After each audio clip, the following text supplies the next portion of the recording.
గణేశాయ నమః, గాయత్రీదేవ్య నమః, మహాసరస్వతి నమః, మాతాపితృభ్యో నమః. ముందుగా ప్రేక్షక వీక్షణ మహాశీలందరికీ కూడా నమస్కారం. అయితే 21వ తారీఖు జూన్ 2026 ఆదివారం నుండి 27వ తారీఖు జూన్ 2026 శనివారం వరకు కూడా ఈ వారం ద్వాదశ రాశుల వారికి కూడా ఎలా ఉండబోతుందో చూద్దాం.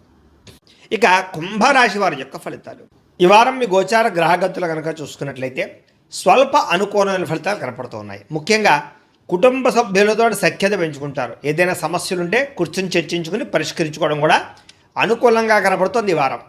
అలాగే కుటుంబ సభ్యుల యొక్క ప్రేమ, అభిమాన, ఆప్యాయతలు కూడా పొందగలుగుతారు. బాధ్యతాయుతంగా వ్యవహరిస్తారు. కుటుంబంతో కలిపి ప్రయాణాలు కానీ శుభకార్యాలు కానీ చేయడానికి ఈ వారం చాలా అనుకూలంగా కనపడుతుంది. విద్యార్థులు కూడా పోటీ పరీక్షలు విజయం కనపడుతుంది. అలాగే మీ కెరీర్కి సంబంధించినటువంటి మంచి నిర్ణయాలు తీసుకోగలుగుతారు. ఆత్మవిశ్వాసం బ్రహ్మాండంగా పెరుగుతుంది.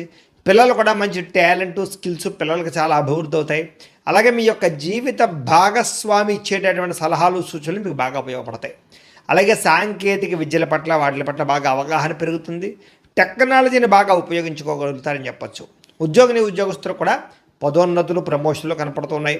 సంతానానికి సంబంధించిన ప్రయత్నాలు, వివాహ ప్రయత్నాలు కానీ ఉద్యోగ ప్రయత్నాలు కానీ ఫలిస్తాయి. అలాగే మీరు అనుకున్నటువంటి ప్రతి పని కూడా దిగ్విజయంగా ఈ వారం పూర్తి చేసుకోగలుగుతారు. కోర్టు సమస్యల నుంచి కానీ, పోలీస్ సమస్యల నుంచి కానీ, ఆస్తి వివాదాల నుంచి కానీ బయటపడగలుగుతారు. అలాగే ఖర్చుల విషయంలో జాగ్రత్త తీసుకోగలుగుతారు. వ్యాపార పరంగా అనేక రకాల వ్యాపారాలు కానీ, వ్యాపార విస్తరణ కానీ చేయగలుగుతారని చెప్పచ్చు. వ్యాపార లాభాలు కూడా పొందగలుగుతారు. డబ్బులు కూడా దాచుకోకుండా అవసరమైన ముఖ్యమైనటువంటి విషయాలకి, వాహనాలు కొనడానికి, వస్తువులు కొనడానికి ఉపయోగించే అవకాశాలు ఉన్నాయి. ముఖ్యంగా అనారోగ్య సమస్య నుంచి బయటపడతారని చెప్పచ్చు. దీర్ఘకాలిక రోగాలను వారు ఆ సమస్య నుంచి కూడా బయటపడగలుగుతారు. అలాగే మీరు ఏదైతే కోరికలు ఉన్నాయో ఆ చిన్న చిన్న కోరికలన్నీ కూడా ఈ వారం నెరబోడుతున్నాయని చెప్పచ్చు. ఇక ఇతర దేశాల్లో ఉండే భారతీయులందరూ కూడా మీరు తీసుకునే మంచి మంచి నిర్ణయాలు మీ జీవితాన్ని మార్చబోతున్నాయి. అలాగే కొత్త వ్యాపార రుణాలు తీసుకోవడానికి కూడా ఇది అనుకూలమైన సమయంగా కనపడుతుంది. కాబట్టి ప్రయత్నం చేయొచ్చు. ముఖ్యంగా రియల్ ఎస్టేట్ రంగంలో కానీ, బంగారంలో కానీ, భూముల్లో కానీ పెట్టేటటువంటి లేదా స్థిరాస్తుల్లో పెట్టేటటువంటి ఆదాయాలన్నీ కూడా వృద్ధవుతాయని చెప్పచ్చు. పెట్టుబడులన్నీ వృద్ధవుతాయని చెప్పచ్చు. సంతానం విషయంలో కూడా శుభ సమాచారాన్ని వినగలుగుతారు. పిల్లలకు సంబంధించినటువంటి చదువు కానీ, ఉద్యోగం కానీ, వివాహం కానీ విషయాల్లో మంచి ముందడుగు వేయగలుగుతారు. ప్రేమికుల మధ్య సంబంధ బాంధవ్యాలు బలపడతాయి. భార్యాభర్తల మధ్య మంచి అనుబంధం ఏర్పడుతుందని చెప్పచ్చు. అయితే వాహనాలు నడపడం మాత్రం నిర్లక్ష్యంగా వాహనాలు నడపకండి, ప్రమాదాలు ఉన్నాయి, జాగ్రత్త. అలాగే దూర ప్రయాణాలు చేయగలుగుతారు. వ్యవసాయం చేసేవారికి పంట లాభాలతో పాటు ఆర్థిక ప్రగతి, పంటలో మార్పు కనపడుతుంది. మిమ్మల్ని మీరు గొప్ప వ్యక్తిగా మార్చుకోగలుగుతారు. వివాహాది శుభకార్యాలు కలిసి వస్తాయి. విదేశీ ఉద్యోగ ప్రయత్నాలు కలిసి వస్తాయి. నిరుద్యోగులకు ఉద్యోగ అవకాశాలు ఉన్నాయి. క్రయ విక్రయాలు ఈ వారం లాభాలు కూడా పొందగలుగుతారు. విద్యార్థులు కూడా అద్భుతమైనటువంటి చాకచక్యము, తెలివితేటలు, పరీక్షా ఉత్తీర్ణత కనపడుతోంది. ఉద్యోగస్తులు కూడా అనుకూలమైన ఉద్యోగ మార్పులు, ఉద్యోగాభివృద్ధి కనపడుతోంది. స్త్రీలకి అందం పట్ల ఆసక్తి, ఆభరణాలు, వస్తువులు, వాహనాలు కొనుగోలు చేసే అవకాశాలు, ఉద్యోగ అవకాశాలు కూడా కనపడుతున్నాయి. వ్యాపారస్తులకి క్రయ విక్రయాల్లో మంచి లాభాలు అయితే కనపడుతున్నాయి. అన్ని రంగాల వ్యాపారస్తులకి కలిసొచ్చే అవకాశం ఉంది. కాబట్టి కాలాన్ని సద్వినియోగపరచుకోవాల్సిందిగా తెలియజేస్తూ, అయితే ప్రేక్షకులకి ముఖ్యంగా మనకి ఏమిటయ్యా అన్నట్లయితే కనుక ఇప్పటిదాకా మేము చెప్పినటువంటి ఈ ఫలితాలన్నీ కూడా గోచార ఫలితాలు. అంటే ఈ రాశిలో ఉండేటటువంటి కోట్ల మంది అందరికీ వర్తిస్తాయి.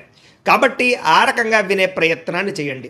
ఒకవేళ మీ పర్సనల్ జాతకం అంటే మీకు ఒక్కరికి ఎలా ఉందో తెలుసుకోవాలి అన్నా, లేదా ఏదైనా సమస్యలతో ఇబ్బంది పడుతూ ఉన్నా దానికి మీ date of birth, time, place of birth, మీ పేరు మా వాట్సాప్ నెంబర్కి మెసేజ్ పెట్టినా లేదా మాకు ఫోన్ చేసినా కూడా మీ జాతకం ఎలా ఉందో చూసి చెప్పే ప్రయత్నాన్ని చేస్తాము.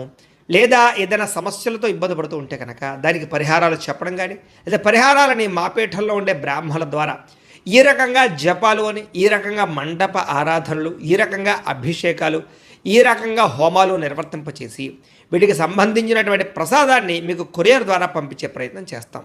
లేదా మీరు స్వయంగా వచ్చి పాల్గొన్నా కూడా మీ చేతి కార్యక్రమాలు కూడా మా పీఠంలో నిర్వర్తింపజేసే ప్రయత్నం చేస్తాము అని ప్రత్యేకంగా తెలియజేస్తూ, అలాగే మీలో ఎవరికైనా సరే పూర్తి జాతకం ఈ రకంగా పుస్తకం రూపంలో కావాలన్నట్లయితే కనుక దానికి కూడా మీ date of birth, time, place of birth, మీ పేరు మా వాట్సాప్ నెంబర్కి మెసేజ్ పెట్టినా లేదా మాకు ఫోన్ చేసినా కూడా మీ జాతకాన్ని ఈ రకంగా రాసి ఇలా కంప్యూటర్లో ఇలా డీటీపీ చేయించి ఈ రకంగా పుస్తకం రూపంలో బైండింగ్ చేయించి ఈ పుస్తకాన్ని మీకు కొరియర్ ద్వారా పంపించే ప్రయత్నం చేస్తాం. ఇందులో మీ పూర్తి జాతకం అంతా రాసి ఉంటుంది.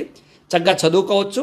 ఇది మీకు జీవితాంతం ఉపయోగపడుతుంది. కాబట్టి మీలో ఎవరికైనా సరే ఈ పూర్తి జాతకం ఇలా పుస్తకం రూపంలో కావాలన్నా కూడా మమ్మల్ని సంప్రదించవచ్చో తెలియజేస్తూ, అలాగే ఇంట్లో డబ్బు నిలబడకపోవడము, ఆర్థిక ఇబ్బందులు, రుణబాధలు, వ్యాపారాలు సరిగ్గా సాగకపోవడము, ఇలాంటి సమస్యలతో ఇబ్బంది పడుతుంటే కనుక అలాంటి వాటికి ఇలాంటి ధన జన వశీకరణ యంత్రము అని ఉంటుంది. లేదా నరదిష్టి వల్ల కానీ నరఘోష వల్ల కానీ ఇంట్లో కానీ వ్యాపారాల్లో కానీ ఇబ్బందులు పడుతూ ఉంటే కనుక అలాంటి వాటికి ఇలాంటి నరఘోష యంత్రం అని ఉంటుంది. లేదా ఇంట్లో మనశ్శాంతి లేకపోవడము, నిద్ర పట్టకపోవడము, పీడకలలు రావడము, కుటుంబ కలహాలు, ఆస్తి వివాదాలు, కోర్టు వివాదాలు, పోలీస్ కేసులు, లేదా ఎవరో శత్రువులు ఇబ్బంది పెట్టడం, లేదా ఎవరన్నా మీ మీద ప్రయోగం చేసేసారని అనుమానాలు రావడము, ఇలాంటి సమస్యలతో ఇబ్బంది పడుతూ ఉంటే కనుక అలాంటి వాటికి ఇలాంటి శూలిని దుర్గా యంత్రం అని ఉంటుంది. కాబట్టి ఈ యంత్రాల్లో ఏ యంత్రం కావాల్సినా సరే మమ్మల్ని సంప్రదించవచ్చు అని తెలియజేస్తూ, అలాగే వీటికి సంబంధించినటువంటి ఏమైనా సందేహాలు ఉన్నట్లయితే కనుక కింద కామెంట్ రూపంలో పెట్టండి, మీకు రిప్లై ఇస్తాం. అలాగే ఇప్పటిదాకా మేము చెప్పినటువంటి ఈ ఫలితాలన్నీ కూడా మీకు దగ్గరగా వచ్చేయలేదనే విషయాన్ని కూడా కింద కామెంట్ల రూపంలో పెట్టండి. అలాగే ఈ వీడియో కనుక మీకు నచ్చినట్లయితే ఖచ్చితంగా కాస్త లైక్ చేయండి, అందరికీ షేర్ చేయండి. ఇంకా ఎవరైనా ఈ ఛానల్ కనుక సబ్స్క్రైబ్ చేసుకోకుండా ఉన్నట్లయితే కనుక కాస్త సబ్స్క్రైబ్ కూడా చేసుకోవాల్సిందిగా మనస్ఫూర్తిగా ఆశిస్తూ, గోబ్రాహ్మణేభ్యః శుభమస్తు నిత్యం, లోకాः సమస్తాः సుఖినో భవంతు. స్వస్తి.